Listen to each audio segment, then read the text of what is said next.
Hello students, in this lecture we will discuss the PN junction diode of the semiconductor physics. So, how the PN junction is formed? First we will discuss how the PN junction diode is formed. So, N-type material and P-type semiconductor material become extremely useful when joined together to form a PN junction diode and PN junction, and then the diode is created.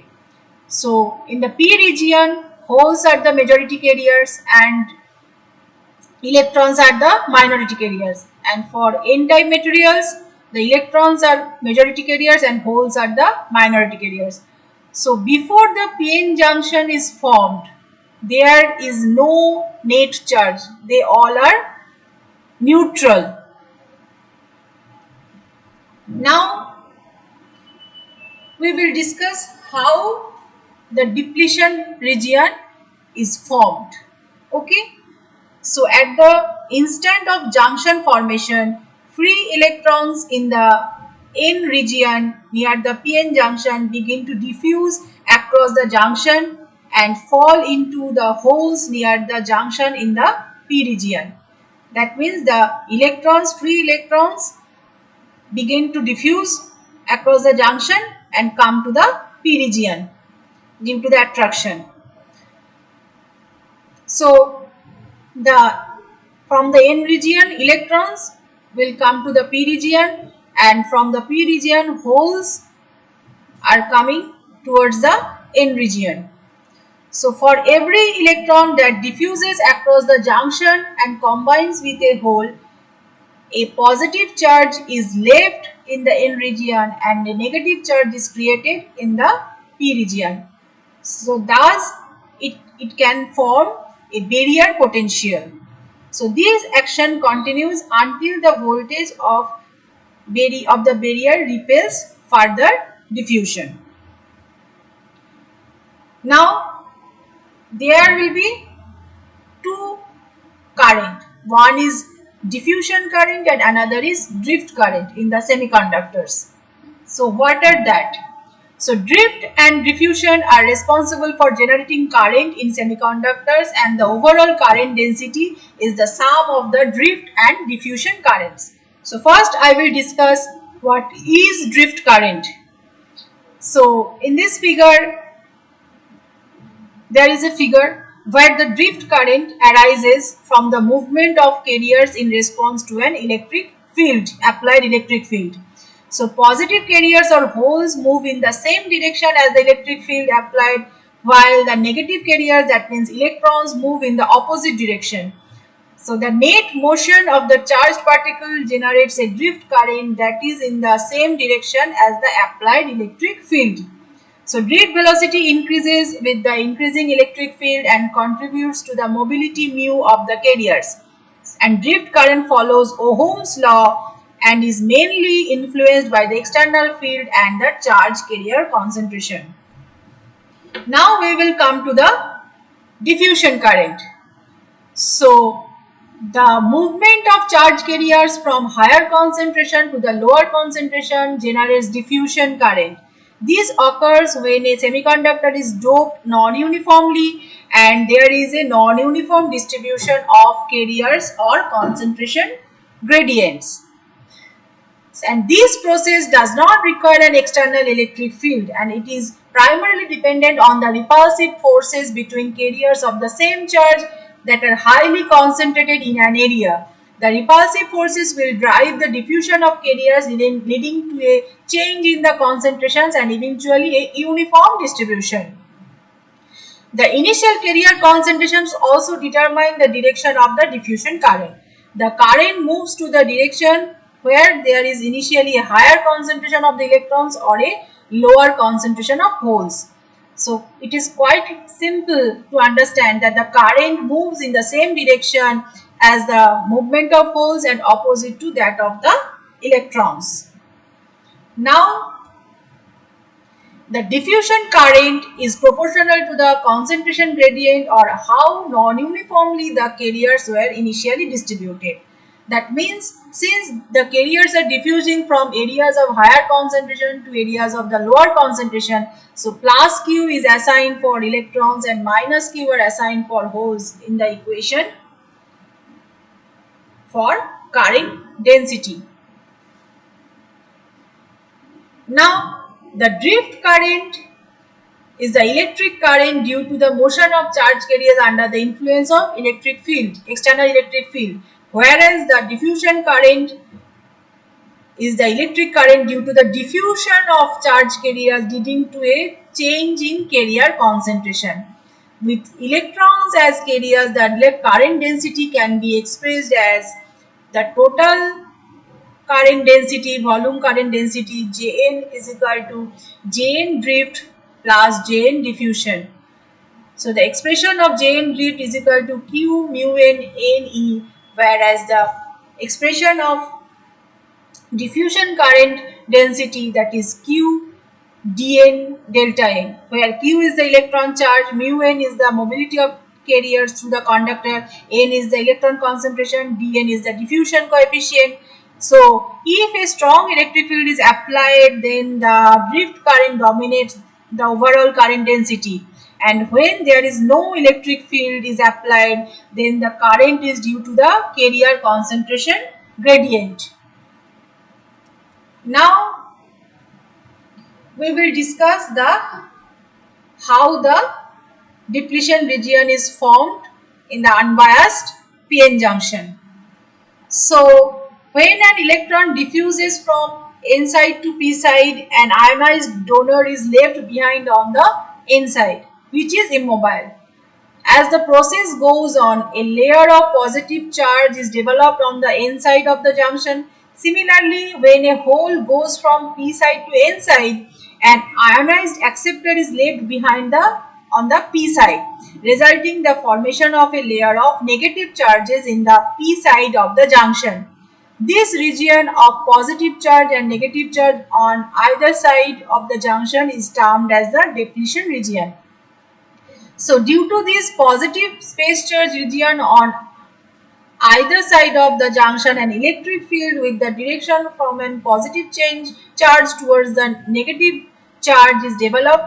Due to this electric field, an electron on the P side of the junction moves to the N side of the junction. So this motion is termed as drift.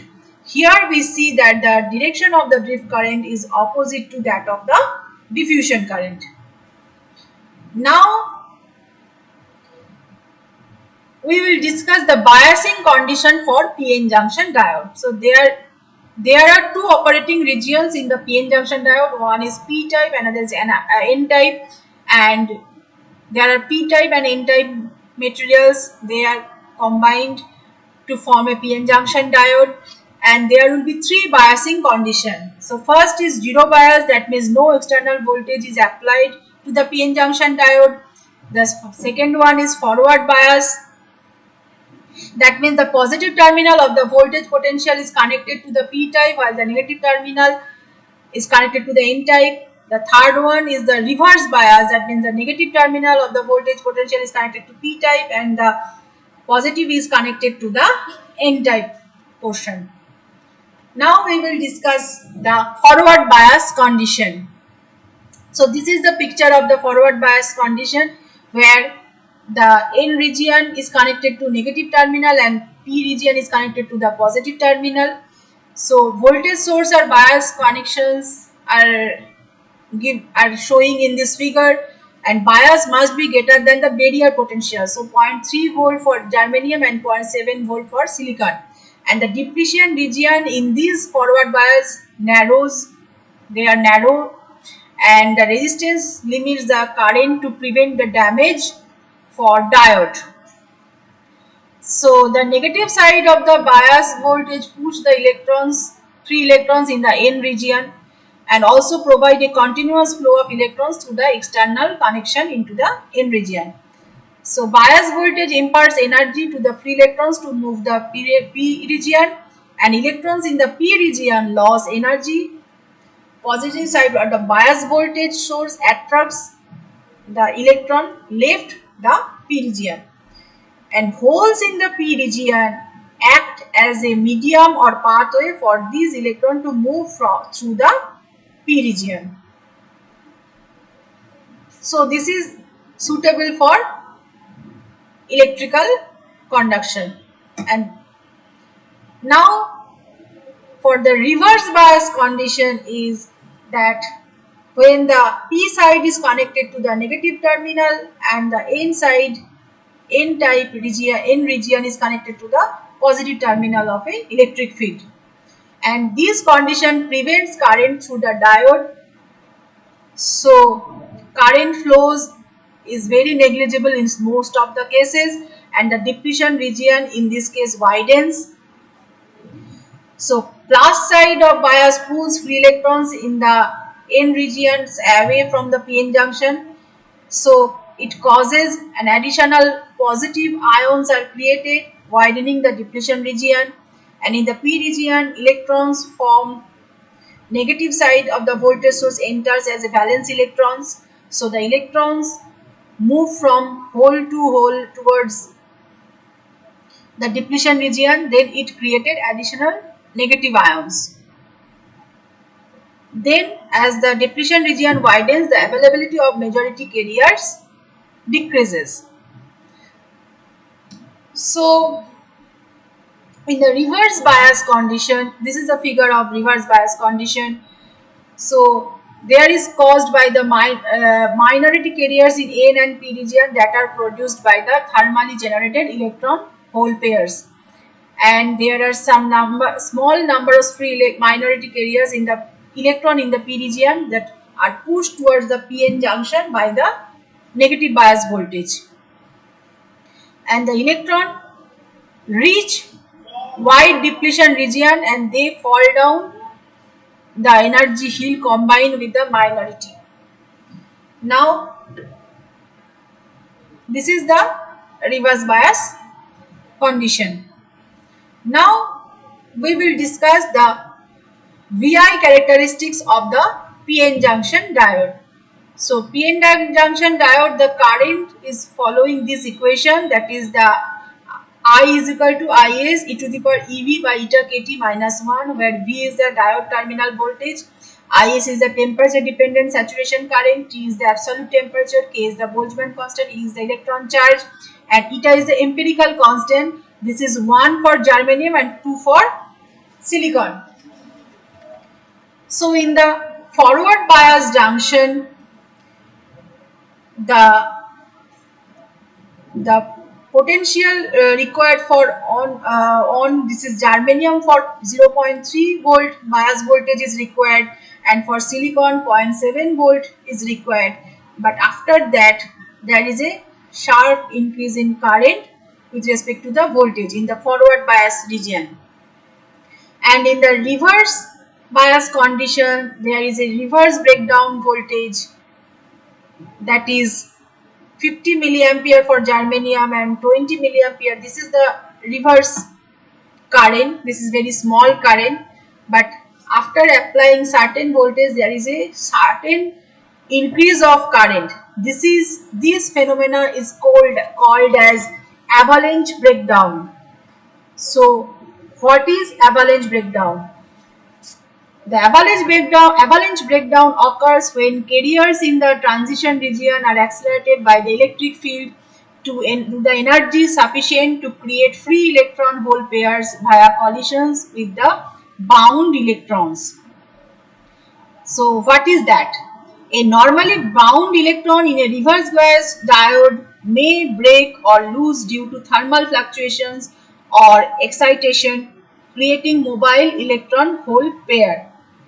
So when a electric field is strong enough, the mobile electron or holes may be accelerated to high enough speeds to knock other bound electrons free, creating more free charge carriers, increasing the current and leading to further knocking out or creating more free electrons, and that is why the current will increase in a sharp manner, and it is called avalanche breakdown.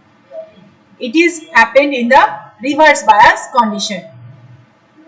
Now we will discuss, this is the last slide, that what are the applications of PN junction diode. So PN junction diode can be used as a photodiode, as the diode is sensitive to the light when the configuration of the diode is reversed bias. It can be used as a solar cell. When the diode is in forward bias, it can be used in light emitting diode lighting conditions applications.